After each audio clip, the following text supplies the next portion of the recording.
बिस्मिल्लाहिर्रहमानिर्रहीम। अस्सलाम वालेकुम नाज़रीन, आप देख रहे हैं 92.8 विद सादिया अफसाल। नाज़रीन, आज मुत्तहिदा कौमी मूवमेंट कराची में सिंध हुकूमत के ख़िलाफ़, पाकिस्तान पीपल्स पार्टी के ख़िलाफ़, उनकी अभी तक जो परफॉर्मेंस रही है, जो कारकर्दगी रही है, उसके ख़िलाफ़ रैली निकाल रही है।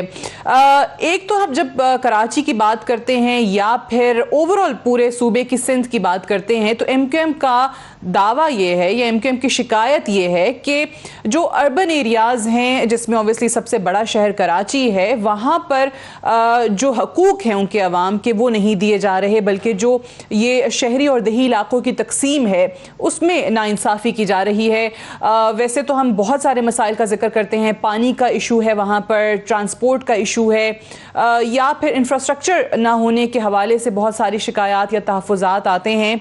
और पिछले दिनों चीफ जस्टिस ऑफ पाकिस्तान ने खुद ये कहा है कि एक सूबा है जहां पर तरक्की नहीं हो रही, जहां के हालात बद से बदतर होते चले जा रहे हैं, और वो सिंध है। ये हमारा कोई स्टेटमेंट नहीं है, ये चीफ जस्टिस ऑफ पाकिस्तान का स्टेटमेंट है, ये उनके रिमार्क्स हैं। और उन्होंने ये भी कहा कि सिंध हुकूमत एक नाला तो साफ कर नहीं सकती तो फिर एक सूबा कैसे चलाएगी। चीफ जस्टिस गुलजार अहमद साहब के ये अल्फाज थे पिछले महीने। और साथ ही साथ उन्होंने ये भी कहा कि एक शख्स है यूनुस मेमन, जो कि इस पूरे सूबे के प्रोविंशियल गवर्नमेंट के मामलात कनाडा में बैठकर चला रहा है, तो आखिर ये कौन शख्स है। और साथ ही साथ MQM ने आज जो रैली निकाली है उससे क्या होगा, इस एहतजाज का क्या फ़ायदा होगा। पीपल्स पार्टी की अगर सिंध हुकूमत की बात करें तो वो तमाम इन तहफ़्फ़ुज़ात को और इल्ज़ामात को अक्सर मुस्तरद करते दिखाई देते हैं। मेहमानों से तारुफ करवाएंगे, लेकिन एक पैकेज हमने तैयार किया है और इसी हवाले से तैयार किया है जो सिंध हुकूमत की परफॉर्मेंस पर जो सवालात उठाए जाते हैं, जो अदालतों से, चीफ जस्टिस साहिबान की तरफ से या मुअज़्ज़ज़ जज साहिबान की तरफ से, हम देखते हैं कि आए रोज़ हर सिंध हुकूमत के हवाले से जो भी केस होता है, उस कोई भी हेयरिंग होती है तो उसमें रिमार्क्स आते हैं। ये सिंध हुकूमत के हवाले से और खुसूसी तौर पे जो MQM की शिकायत कराची को लेकर आती हैं उस पे और मसाइल पे ये पैकेज आपने देखा है। इसमें जितने भी इश्यूज़ को हाईलाइट किया गया है इस पैकेज के अंदर, उसमें से तकरीबन तमाम इश्यूज़ ऐसे हैं जिस पर आला अदालतों में मुअज़्ज़ज़ जज साहिबान ने ये कमेंट्स दिए हैं और रिमार्क्स उनके वक्तन फ़वक्तन आते रहे हैं। मेहमानों का आपसे तारुफ करवा दूं, हलीम आदिल शेख साहब हमारे साथ मौजूद हैं, अपोजिशन लीडर सिंध असम्बली। इम्तियाज़ अहमद शेख साहब हमारे साथ मौजूद हैं, सूबाई वज़ीर सिंध, पीपल्स पार्टी के सीनियर रहनुमा हैं। और उसामा कादरी साहब थोड़ी देर में हमें ज्वाइन करेंगे, जो कि MNA हैं मुत्तहिदा कौमी मूवमेंट के। आज सिंध हुकूमत के ख़िलाफ़ MQM की रैली जो है वो निकाली जा रही है। इम्तियाज़ अहमद शेख साहब, बहुत सारी चीज़ें सिंध हुकूमत के हवाले से हमने सुनी हैं और फिर ख़ुद से जो चीफ जस्टिस साहब के रिमार्क्स हैं वो भी, उनका जिक्र भी हमने इंट्रो में किया, इस पैकेज में भी किया। आज MQM की तरफ से भी जो बाकी मसाइल तो हैं ही, लेकिन ये जो सबसे ज़्यादा एक मसला बार बार वो रेस करते हैं कि जो अर्बन और रूरल एरियाज़ की जो डिवाइड है या वहाँ पर जो नाइंसाफ़ी है, वहाँ पर जो डिस्क्रिमिनेशन है, जाली डोमिसाइल्स वो कहते हैं बनाए जाते हैं, शहरी लोगों का, नौजवानों का रोज़गार का हक छीना जाता है, इस पे क्या कमेंट करेंगे आप? बिस्मिल्लाहिर्रहमानिर्रहीम। आपका बहुत शुक्रिया कि आपने हमें इस प्रोग्राम में लिया।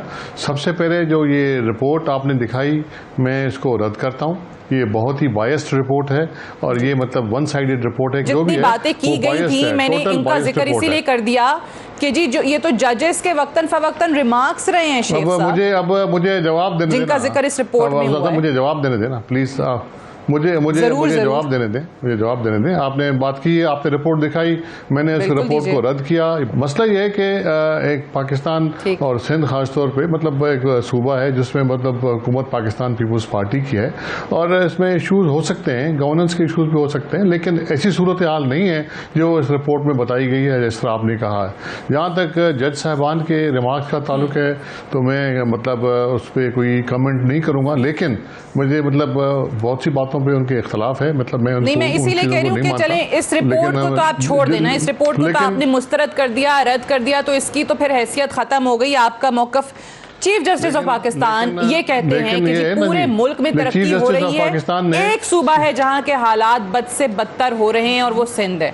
चीफ जस्टिस ऑफ पाकिस्तान के किसी बयान पर मैं कमेंट नहीं करूंगा, लेकिन मुझे ये अपना हक है, मैं अपना हक महफूज रखता हूँ अपनी राय देने का। सिंध में बहुत तरक्की हुई है और तरक्की न होती, लोगों का हम ख्याल न करते, लोगों के इश्यूज को हम हैंडल न करते, तो लोग हमें 3 दफा क्यों हमें लगातार हमें वोट देके कामयाब करते, और तमाम बाई इलेक्शन जितने क्यों हम उसमें जीत रहे हैं। और मतलब कहीं कोई धांधली का इल्जाम नहीं, कोई मतलब कहीं किसी इशू का मतलब इल्जाम या एलिगेशन सिंध गवर्नमेंट पे नहीं है।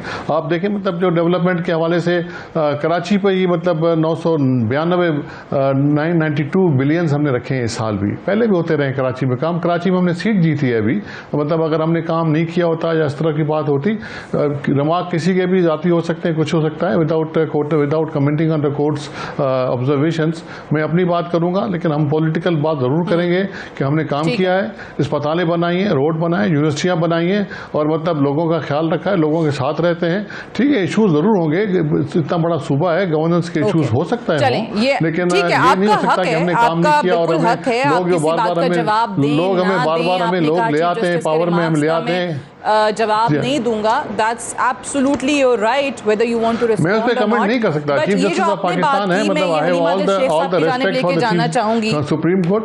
जी ठीक है, आई गॉट योर पॉइंट, बिल्कुल सही है शेख साहब, point well taken. Haleem Adil Sheikh साहब, ये मुझे बताइए कि ये जो इम्तियाज शेख साहब ने अभी बात की है कि काम हो रहे हैं, तरक्की हो रही है, तभी तो वो कहते हैं कि तीसरी बार हमें अवाम मुंतखब करके लेकर आए हैं। ये 13 साल हो गए। सो अगर वाकई इनकी बात में वजन है तो फिर ये तो तहफ़्फ़ुज़ात और शिकायतें और आप लोगों की तनकीद, ये तो फिर बिला जवाज हो गई ना।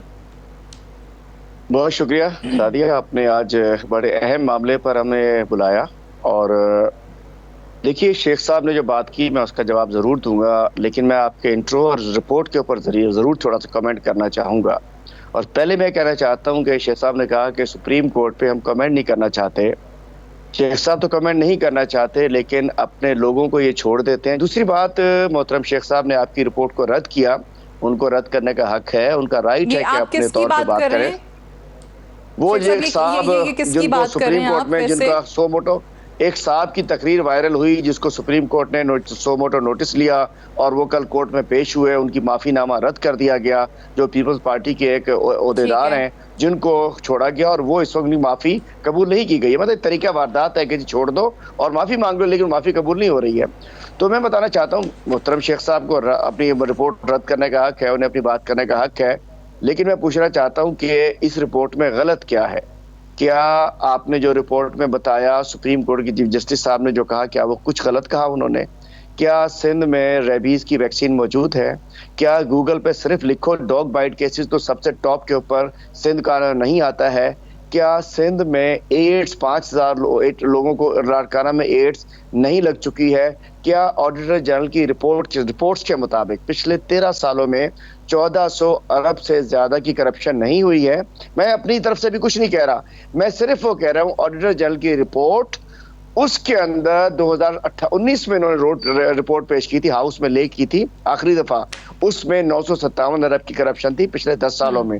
उसके बाद आज तक उन्होंने हाउस में रिपोर्ट लेने की, लेकिन हमने निकाली एज अपोजिशन लीडर, तो 2018-19 के अंदर 222 अरब की करप्शन हुई है और 19-20 के अंदर तकरीबन 282 अरब की करप्शन हुई है। तो क्या इसको शेख साहब हमारे मोहतरम झूठ कहेंगे? और सिंध गवर्नमेंट की प्लानिंग एंड डेवलपमेंट डिपार्टमेंट ने एक रिपोर्ट दी है, उनको तो आपकी हुकूमत से गिला रहता है शेख साहब कि आप लोगों की तरफ से फंड्स वगैरह में नाइंसाफी की जाती है, ज़्यादती की जाती है, जो सलूक दूसरे सूबों के साथ होता है वो यहाँ नहीं होता। जी सादिया, मैं आप इस बात पे आता हूँ। मैं इस रिपोर्ट की आपने जो बात की, मैं इनकी प्लानिंग जवाब देता हूँ आपको। जी शेख साहब जरूर कीजिएगा। Biannual report planning and development department ने जारी किया, बेफिक्र रहें। इस साल उसमें planning and development department Sindh ने रिपोर्ट जारी की है, जिसमें उन्होंने कहा है पिछले 5 साल की, उन्होंने बताया कि जी पिछले 5 साल में 709 अरब तकरीबन वो जारी किए गए डेवलपमेंट साइड पे एडीबी में, और उसके बाद उसमें से 609 अरब खर्च हुए और 44% करप्शन की नजर हो गए, 256 बिलियन करप्शन की नजर हो गए। इस वक्त तकरीबन 8900 अरब तकरीबन पूरे जो पिछले 13 साल में इनके पास आए हैं, जिसमें एनएफसी अवार्ड के थ्रू और जो प्रोविंशियल अपने रेवेन्यूज वगैरह के थ्रू, उसके अंदर 1400 आप कहते हैं कि करप्शन की नजर हुए।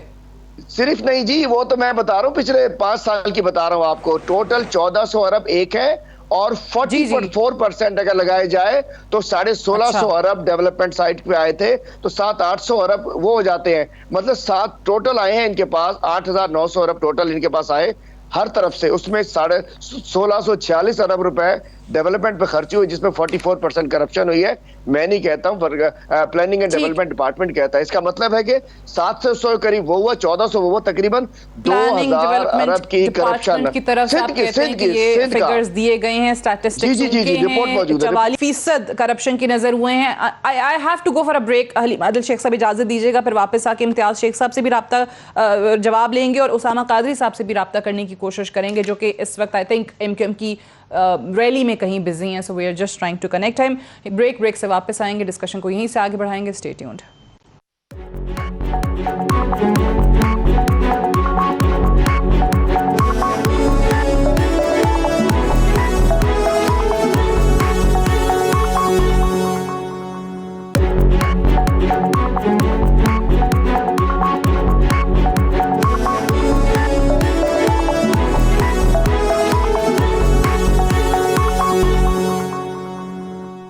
Welcome back. प्रोग्राम में एक बार फिर से खुश आमदीद। पीपल्स पार्टी के सिंध हुकूमत की परफॉर्मेंस के हवाले से तो हम बात कर ही रहे हैं। पीपल्स पार्टी अक्सर कुछ विफाकी वज़रा को लेकर तनकीद करती है कि विफाक सिर्फ और सिर्फ सिंध की तरफ अपनी तोपों का रुख किए हुए है और बिला वजह तनकीद करता है। बहुत सारे विफाकी वज़रा सिंध आते हैं, कराची आते हैं और सिर्फ पीपल्स पार्टी पर तनकीद करते हैं। और आज मौवने ख़ुसूसी डॉक्टर शहबाज गिल जो हैं वो भी कराची में थे, उन्होंने भी प्रेस कॉन्फ्रेंस की, लेकिन आज उन्होंने पीपल्स पार्टी के चेयरमैन के हवाले से कुछ बातें की हैं। ज़रा वो सुनाइएगा, फिर मैं इम्तियाज शेख साहब से जवाब दूँगी।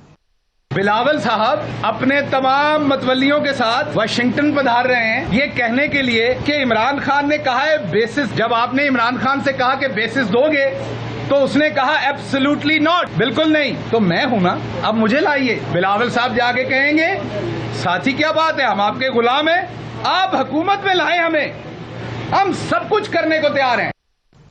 हलीम आदिल शेख साहब भी मौजूद थे इस प्रेस कॉन्फ्रेंस में डॉक्टर शहबाज गिल के साथ। इम्तियाज शेख साहब, ये जो बिलावल साहब के ऊपर इल्ज़ाम लगा है कि अमेरिका अर्जी लेकर वो जा रहे हैं और चाहते यही हैं कि जी इनको निकालें, ये तो बेसिस नहीं दे रहे, हमें हुकूमत में लाएं, हमें खिदमत का मौका दें।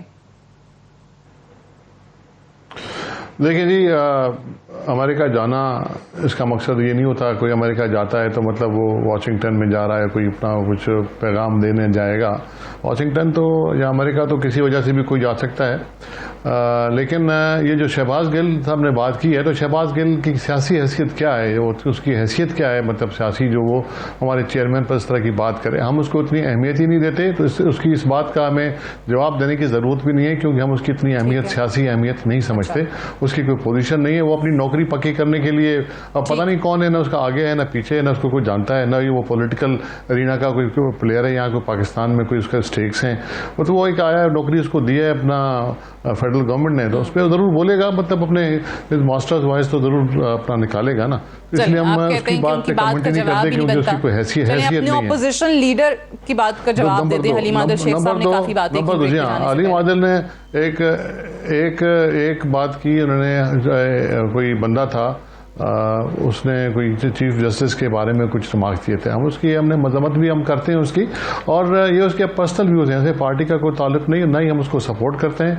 जिसने भी कोई काम बात करता है तो उसको सज़ा मिलनी है तो मिल जाए, हम उसको सपोर्ट नहीं करते। मतलब हम कभी भी नहीं चाहते, हम कोर्टों का एहतराम करते हैं, हमारी पार्टी एहतराम करती है, हमारी लीडरशिप एहतराम करती है, हम अपना एहतराम करते हैं। लेकिन चीज़ें ऐसी होती हैं जहाँ पर हम अपने ज़रूर अपना व्यूज़ देते हैं, राय देते हैं, और लेकिन हमको सुप्रीम कोर्ट या किसी भी कोर्ट के ऊपर हम अपने ऑब्जर्वेशन या रिमार्क्स नहीं देते, लेकिन हम अपनी बात ज़रूर करते हैं और ये समझते हैं कि हमारा हक है वो।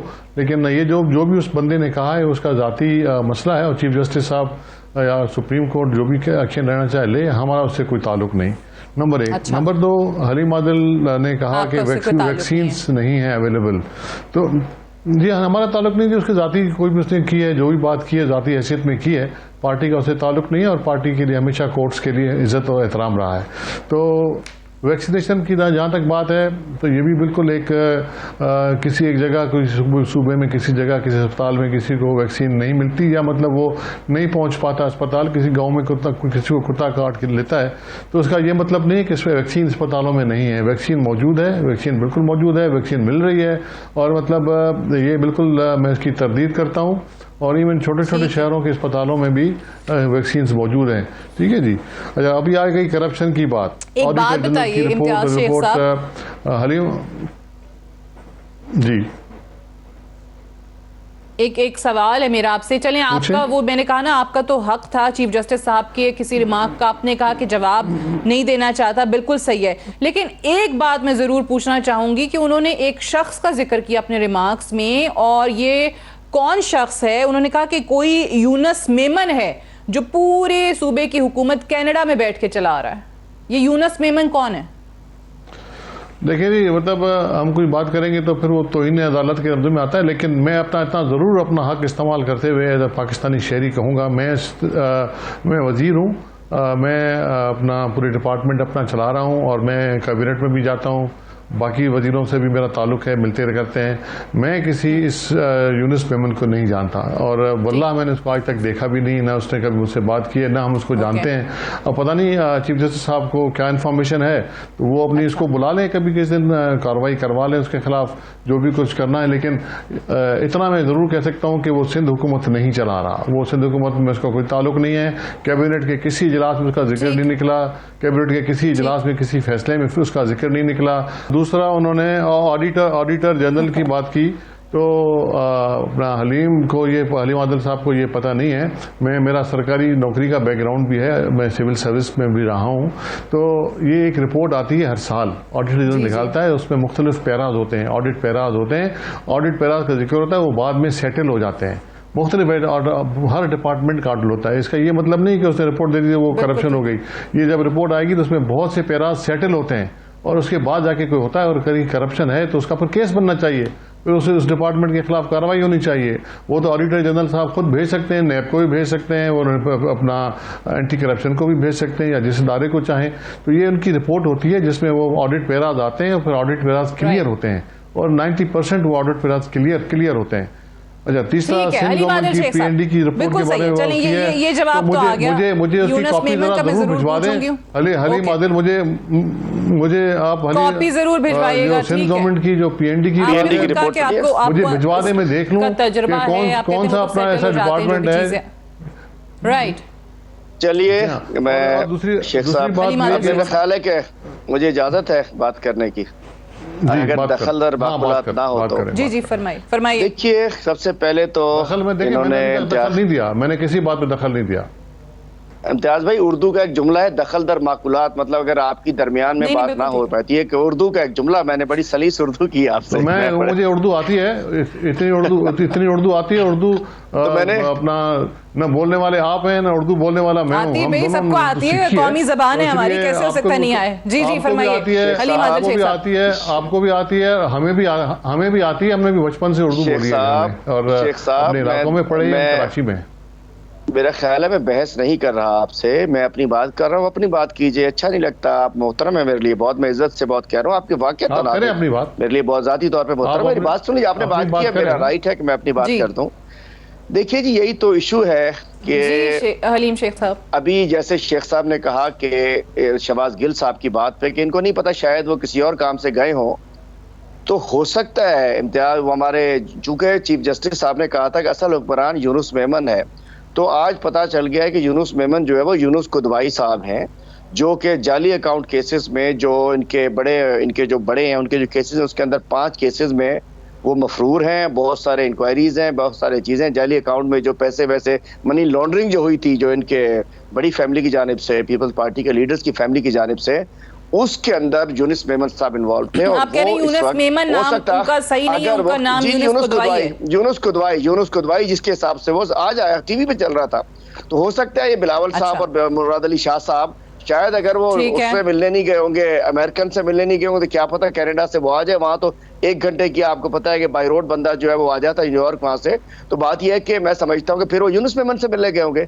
बात यह है, सब जानते हैं ये माफियाज की गवर्नमेंट होती है, जहां दिखाने के कोई चेहरे होते हैं, काम के कुछ और होते हैं। हमेशा देखिए यहाँ एक सिस्टम चल रहा है कराची में और हमारे सिंध में, सिस्टम की गवर्नमेंट होती है। एक डिपार्टमेंट कोई होता है, चलाता कोई है, दिखाने को कोई होता है, चलाता कोई है। तो यहाँ सिस्टम जो आपने सुना ना, उसका गवर्नमेंट चलती है। और ये माफियाज में ऐसी चला करता है कि जो लोग कार्रवाई डाल रहे होते हैं वो कैबिनेट में नहीं होते। बिल्कुल ठीक कहा इम्तियाज शेख साहब ने, मैं एग्री करता हूँ। सच बोला कि ना इन्होंने कैबिनेट में देखा होगा ना कुछ होगा, लेकिन असल काम पीछे से वही कर रहे होते हैं। दूसरी बात, शेख साहब ने आगे जाके बहुत सारी बातें की है, तो मैं कहना चाहता हूँ ऑडिटर जनरल की रिपोर्ट की अगर बात की, वो बहुत अच्छा माशाल्लाह ब्यूरोक्रेट है, अच्छा इनका दौर गुजरा है। लेकिन मैं पूछना चाहता हूँ, वो इसलिए इनकी COD चार्टर ऑफ डेमोक्रेसी में क्लॉज 23 के अंदर मोहतरमा बेनजीर भुट्टो साहिबा ने लिख के जो साइन किए थे, उसमें था कि पब्लिक अकाउंट्स कमेटी, इसलिए जहां ये सारी ऑडिटर जनरल की रिपोर्ट्स जिस कमेटी में जाके उनको वेट किया जाता है, उसको देखा जाता है, जहां वो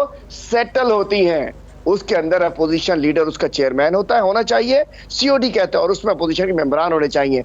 अब जहां ये 1400 अरब के इल्जामात सेटल हो रहे हैं, वहां निष्ठा कोई भी नहीं है, ना कोई मेंबर है, ना चेयरमैन, अपोजिशन का एक भी मेंबर नहीं है। ये वो COD की खिलाफ वर्जी है जो कि शहीद मोहतरमा बेनजीर भुट्टो ने की थी। अब 1400 अरब को खुद ही चोरी की, खुद ही सेटल करना है, खुद ही इल्जाम है, खुद ही उसको फारिग करना है। अब वो एक धंधा लगा होता है, वो PAC की मीटिंग होती है, वो सारे जो पैरा उसके सेटल हो जाएंगे। तो मैं कहना चाहता हूँ इससे बड़ा जुल्म नहीं है कि इस्लामाबाद में अपोजिशन लीडर में हरीमा दिल शेख साहब के ये क्यों ये सिंध हुकूमत के जब भी हम बात करते हैं, आप पीपल्स पार्टी में से किसी को देख लें, सिंध हुकूमत की परफॉर्मेंस की बात करते हैं, वो कहते हैं कि जी ये सिर्फ और सिर्फ अपनी पंजाब की हुकूमत को नहीं देखते, KPK की हुकूमत को नहीं देखते, विफाक को नहीं देखते, इनको सिर्फ और सिर्फ शौक है जानबूझ के सिंध पर तनकीद करने का, पीपल्स पार्टी पर तनकीद करने का। आप उनसे पूछें, वो आपको एक लिस्ट फहरिस्त गिनवा देते हैं हस्पतालों की, जो वहाँ पर इदारे काम कर रहे हैं। अभी भी इम्तियाज शेख साहब ने आपको काफ़ी चीज़ें वो वैक्सीन के हवाले से जैसे आपने बात की, मैं बता, मैं जवाब तो मेरा बात की, देखिए मुझे अगर आप जवाब दीजिए, हुकूमत को लगता है कि ये देखिए जी मैं आपको देखिए, मैं तो फैक्ट्स की बात करता हूँ। आप देखिए, मैं फैक्ट्स की बात करता हूँ, मैं फिगर्स की बात करता हूँ। मैंने अगर कहा कि PAC में कोई हमारा मेंबर नहीं है तो झूठ नहीं है। मैं बताना चाहता हूँ कि किसी स्टैंडिंग कमेटी में सिंध में कोई मेंबर नहीं है, झूठ नहीं है। फेडरेशन में इनको सब कुछ चाहिए COD के मुताबिक। सिंध में जैसे क्रॉस करते हैं हवाई जहाज से सखर, ये कहते हैं COD सारी छोड़ो, अब तो यूनुस मेमन का दौर चलेगा। और दूसरी बात मैं कहना चाहता हूँ, क्या ये आप देखते नहीं सोशल मीडिया के ऊपर, मीडिया के ऊपर, कि यहाँ ऐलान कर दिया गया है मोहतरमा हेल्थ मिनिस्टर साहिबा ने कि एम्बुलेंस नहीं मिलेगी डेड बॉडी को। या तो आपका 1122 किस्म का पंजाब जैसा निज़ाम हो, यहाँ सिंध में आप आइए, आप घूमिए, यहाँ गदा गाड़ी एम्बुलेंस मिलती है, या चिंची की एम्बुलेंस है, या खोता गाड़ी की एम्बुलेंस है, या रक्शे की एम्बुलेंस है, या मोटरसाइकिल की एम्बुलेंस है। आज सखर में एक बच्ची स्कूल जाते गटर के अंदर गिर गई है। यहाँ क्या क्या वाकयात हम अपनी आंखों से, गुनाहगार आंखों से हम नहीं देखते हैं। और मैं कहना चाहता हूँ ऐसे नहीं कहते हम। स्कूलों की बात की मोहतरम शेख साहब ने, मैं पहले अस्पतालों की बात कर दूं। अगर ये कहते हैं बड़े टेक्निकल हैं जी, हम बड़े अच्छे अस्पताल चलाते हैं, ये NICVD की बात करेंगे, NICVD की दुकानें मार्केट में बिकती हुई मिली हैं। NICVD में कोविड के दौरान 5 करोड़ के टिकट्स ऊपर नीचे करके टिकट्स में जाया कर दिए गए हैं। 111 हेल्थ फैसिलिटीज सिंध की जो है वो IHS नामी NGO को दे दी गई है। इनमें कैपेसिटी है नहीं THQ चलाने की, RSC चलाने की, बड़े बड़े अस्पतालों की बात करते हैं। और आइए सिंध को तबाह कर दिया, बर्बाद कर दिया। 5000 बच्चे थर के अंदर मरवा दिए। किसने मरवाए? हमने मरवाए। कर दूसरा आखिरी बात, इम्तियाज भाई ने कहा कि नहीं क्लोज, इन्होंने कहा कि वो मुझे इजाजत दीजिएगा, मैं इम्तियाज शेख साहब, मैं वो इम्तियाज भाई ने बुक का कहा है ना, प्लानिंग नहीं भुगता नहीं, उन्होंने जो कहा मुझे बुक भिजवाए, मैं झूठ नहीं बोलता हूँ। प्लानिंग एंड डेवलपमेंट की बाय एनुअल रिपोर्ट 2021 में शाया हुई है, मैं भी उनको भिजवा दूंगा, व्हाट्सएप कर दूंगा, मेरे पास नंबर है, मैं सादी आपको भिजवा दूंगा, उनको दे दीजिएगा by annual report 2021 planning and development department. ठीक है, बिल्कुल ठीक है। मैं इम्तियाज शेख साहब बिल्कुल ठीक है, जरूर भिजवाइएगा। इम्तियाज शेख साहब, ये पिछले काफी अरसे से हम देख रहे हैं, कभी वहाँ पर गवर्नर राज की बात कर दी जाती थी और ऑब्वियसली फिर वफाक ने खुद कहा कि ये ऐसा कुछ भी नहीं होने जा रहा, ये सिर्फ और सिर्फ रूमर्स हैं, अफवाहें हैं, गो के कुछ लोगों का मुतालबा हो सकता है। बट एक मामला जिस पे तमाम लोग जो हैं वो पूछते हैं और आप लोग खुद क्योंकि इसके बहुत बड़े दाई रहे हैं, और वो मामला है बल्दियाती इंतखाबात का, लोकल गवर्नमेंट का, कि आप लोग बात तो करते हैं कि बाकी जगहों पर सूबों में होना चाहिए लेकिन सिंध में क्यों नहीं होता। ये 140A की भी डिमांड हुई पिछले दिनों वफाक की तरफ से, फवाद चौधरी की तरफ से, कि जी सुप्रीम कोर्ट इस मामले को देखे और सूबे में यहाँ पर 140A का इतलाक होना चाहिए, कि वो जो डेवल्यूशन ऑफ पावर है, जो इख्तियारात हैं, वो मुंतकिल नहीं हो रहे निचली सतह तक। मैं पहले अपना जवाब दे दूं हलीम आदिल शेख साहब को कि उन्होंने यूनुस की दवाई की बात की, उसकी बात की, केसों की बात की, तो कौन से केस साबित हुए हैं? अभी केस चल रहे हैं, कोर्टों में है केस। इंशाल्लाह वो वक्त भी आएगा जब तमाम जो लोग हैं जिन पर झूठे इल्ज़ामात लगा के नैब ने और बाकी इदारों ने केस बनाए हैं वो भी ख़त्म हो जाएंगे। पहले भी इस तरह हुआ था, आसिफ अली जरदारी साहब 11 साल जेल में रहे, कोई एक केस भी साबित नहीं कर सके। अभी भी इंशाल्लाह यही होगा, और मतलब आप देख लीजिएगा कि थोड़े दिनों में मतलब जब भी ये केस चलेंगे और जब भी इंसाफ का मौका आएगा, जब भी फेडरल गवर्नमेंट का, पीटीआई की गवर्नमेंट का असर रसूख ख़त्म होगा इन इदारों से, तो ये इंसाफ मिलेगा। तो आप देखिएगा कि केसों में कुछ नहीं है और केस खत्म होगी इंशाल्लाह। तो मैं मजीद अब कोर्टों में केस हैं तो मतलब ना उसमें अली मादिल को साहब कोई बात करें ना मैं बात करूंगा कि क्या फैसला आना है। अगर इनको पता है फैसले का तो और बात है। हम लोग तो कोर्टों में इंसाफ के लिए जाते हैं और इंशाल्लाह इंसाफ मिलेगा हमें, हम जाएंगे। बाकी मफरूजात पर बात न की जाए तो अच्छा है कि जी ये अस्पतालें नहीं चला सकते, तो अस्पतालें सिर्फ NICVD नहीं है। NICVD तो मतलब पूरे सूबे में एक नेटवर्क है दिल के अस्पतालों का जहाँ फ्री इलाज होता है। उसके अलावा गम्बट इंस्टीट्यूट है, वहाँ भी फ्री इलाज होता है। मतलब बहुत बड़ा अस्पताल है और मतलब वो एक छोटे से शहर में है गम्बट सिंध के, और वहाँ भी बेहतरीन इलाज होता है। और लोग पंजाब से और KP से लोग आते हैं इलाज कराने के लिए। और इवन वहाँ मतलब आपके जो किडनी ट्रांसप्लांट भी फ्री में होता है, दिल के जो स्टंट्स लगते हैं वो भी NICVD में फ्री में लगते हैं। साइबर नाइफ देख लें आप, अच्छा। अपना जो कि रेडिएशन देते हैं कैंसर के मरीजों को, कराची में आप बेहतरीन अस्पताल है, बेहतरीन सिंध गवर्नमेंट का अस्पताल है।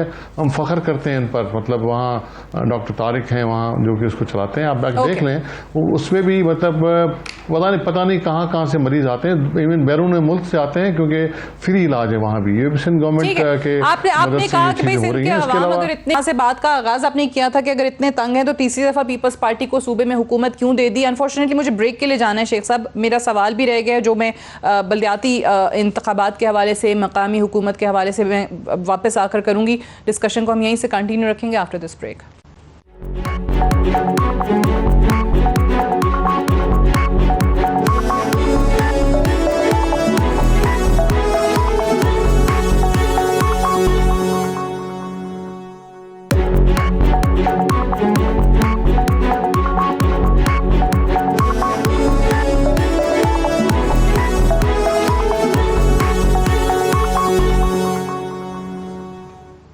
वेलकम बैक प्रोग्राम में एक बार फिर से खुशामदीद। MKM की तरफ से हमें अवैस उसामा कादरी साहब ने ज्वाइन करना था लेकिन वो उनसे भी रब्ता नहीं हो रहा। गालिबन तमाम ही उनके लोग जो हैं वो इस वक्त रैली में बिजी हैं, इसलिए उनका मौक़िफ़ नहीं आ सका। लेकिन जो इस रैली में बुनियादी नुक्ता उनकी तरफ से उठाया जा रहा है वो ये है कि शहरी और दही इलाकों की जो तकसीम है, जो नाइंसाफ़ी की जाती है, शहरी लोगों को वो कहते हैं नौजवानों को जॉब्स नहीं मिलती हैं। भुट्टो साहब ने जो rural and urban Kota for jobs create किया, उसके बाद ऑब्वियसली पूरा सूबा जो है वो 2 रीजन्स में तो वैसे ही डिवाइड हो गया। उसके बाद से वो कहते हैं कि जी नाइंसाफ़ी जारी है। फिर उसके अलावा ज़मीनों की अलॉटमेंट, फेवरेटिज़म, ये तमाम चीज़ें भी हमने देखी हैं और बहुत दहाइयों से मामला चलता आ रहा है। जब भुट्टो साहब ने जाम सादिक अली साहब को लोकल गवर्नमेंट का इंचार्ज लगाया, KDA के और KMC के वो इंचार्ज थे, उस वक्त भी जो फेवरेटिज़म देखा गया, जैसे ज़मीनें प्लॉट्स जो हैं वो अपने पसंदीदा लोगों को अलॉट किए गए और इस हद तक उस वक्त मैसिव करप्शन शुरू हो गई कि भुट्टो साहब ने खुद पब्लिकली मजाक करते हुए ये बात की, जाम सादिक अली साहब को कहा कि ऐसा ना हो कि आप मज़ार कायद के भी प्लॉट्स करके जो हैं वो अलॉट करना शुरू कर दें। आपको तो इम्तियाज़ शेख साहब याद होगा जब जाम सादिक अली साहब बने थे सीएम 1990s में, तो उस वक्त तो आप उनके प्राइवेट सेक्रेटरी थे। बहरहाल ये चीज़ें दहाइयों से चल रही हैं और ये तो अपनी जगह पर मौजूद हैं। जो उनका गिला है रूरल और अर्बन डिवाइड का, नाइंसाफ़ी का, ये कैसे दूर होगा? वो डोमिसाइल्स कहते हैं जाली बन रहे हैं, जॉब्स छीनी जा रही हैं। देखिए जी, जब जाम साहब चीफ मिनिस्टर बने थे तो मैं उनका प्राइवेट सेक्रेटरी नहीं था, मैं सेक्रेटरी टू सीएम था। ठीक है जी। तो और उस ज़माने में ऐसी कोई बात नहीं, उसे सबसे ज़्यादा और हमारे साथ एमक्यूएम हमारे साथ उस वक्त पार्टनर थी और एमक्यूएम 5-6 हुकूमतें आई हैं, जो भी आई हैं लगातार उसका हिस्सा रहे हैं और एमक्यूएम सबसे ज़्यादा खुश उसी ज़माने में थी। अगर जाम सादिक अली के ज़माने में खराबी होती तो फिर एमक्यूएम उस वक्त भी शोर करती। अच्छा। ये किसी एमक्यूएम वाले को बुला के आप पूछ लीजिएगा, नंबर 1। नंबर 2, आपने थोड़ी देर पहले बात की लोकल गवर्नमेंट की, तो लोकल गवर्नमेंट सिंध में पूरा सिस्टम 5 साल चला है। पाकिस्तान पीपल्स पार्टी की गवर्नमेंट में पूरे 5 साल चला है, जबकि पंजाब में भी 2 साल पहले ख़त्म कर दिया गया, जिस पर सुओ मोटो लेके इस वक्त भी कोर्ट में केस चल रहा था कि क्यों ख़त्म किया गया। तो सिंध वाहिद सूबा है जहाँ ये पूरा सिस्टम पूरा 5 साल किया और उस पर मेयर भी था कराची में, एमक्यूएम का ही मेयर था और यहाँ सिस्टम जो आइन के मुताबिक था दिया गया। हाँ, अगर जो अवार्ड की बात करते हैं, प्रोविंशियल फाइनेंशियल कमीशन की बात करते हैं, तो वो किसी सूबे में भी नहीं था, वो मतलब उनको दिया जाता है, शेयर दिया जाता है।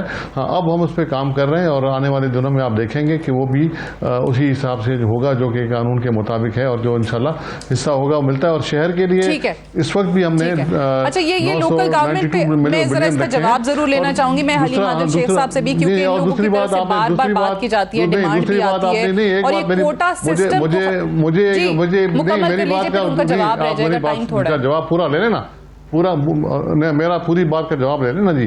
तो ये एक इल्ज़ाम लगाना सिंध पर कि जी लोकल बॉडीज़ नहीं है और हमने नहीं किया, तो हमने किया हुआ है। और कोटा सिस्टम जो है ये मतलब उस वक्त के हालात से, उस वक्त भुट्टो साहब ने किया था और तमाम लोगों ने किया था। एमक्यूएम तो मतलब उसका हिस्सा रही है, एमक्यूएम तो हर चीज़ में हिस्सा लिया है और एमक्यूएम को मतलब मुख्तलिफ वक्तों में 5 सालों दौरे हुकूमत जो उनकी हुकूमतें रही हैं और आज भी वो उस हुकूमत में शामिल हैं।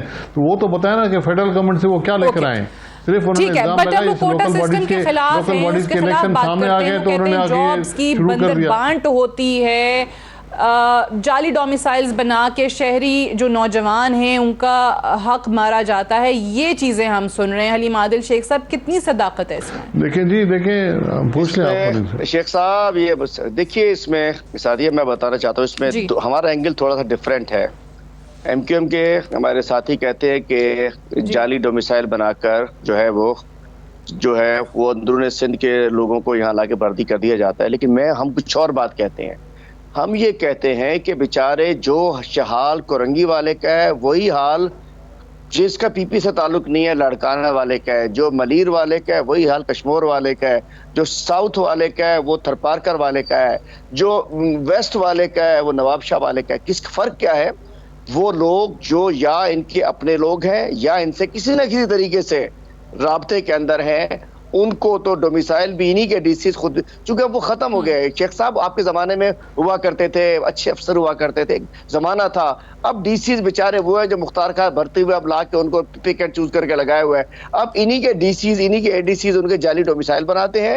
मतलब ठेका होता है पक्का के जी नौकरी मिलेगी या पैसा है सिफारिश, उसमें डोमिसाइल भी बनेगा, सब कुछ बनेगा। तो मेरा फर्क है कि सिंध में एक वो लोग हैं जो बासर लोग हैं, पानी भी उनको मिलता है, नहरी पानी भी उनको मिलता है, टैंकर भी उनको मिलता है, नौकरी भी उनको मिलती है, हर इलाज भी उनका होता है, वैक्सीन भी उनको लगती है। फर्क ये है कि ये जो फर्क है थोड़ा सा, आप कह रहे हैं बिल्कुल मैं समझ सकता हूं, जिसकी सियासी वाबस्तगी पाकिस्तान पीपल्स पार्टी से नहीं है, चाहे वो शहरी इलाके से हो, देही इलाके से हो, उसका ये हाल है। जो जिसका कोई कनेक्शन नहीं है थ्रू एज अ पार्टी और या किसी ब्रोकर के थ्रू कोई बीच में पैसे लेने देने का मामला नहीं है, उसको नौकरी नहीं मिलेगी। लाजमी नहीं है कि लड़काना में भी जो बेअसर बंदा है वो बेचारा ख्वार हो रहा है, नौकरी नहीं मिलती। पूरे सिंध का यही हाल है। सिर्फ 62 लोग जो है जो पीपल्स पार्टी के अपने लोग हैं या इनके लोग हैं या इन्होंने बेची है, जिनको तो ठेका ले लिया जाता है कि जी ये नौकरी तुम्हारी है, 50-50 लाख करोड़ के ठेके होते हैं। इन्होंने तो सिंध पब्लिक सर्विस कमीशन को भी तबाह कर दिया, तबाह बर्बाद कर दिया सिंध पब्लिक सर्विस कमीशन को,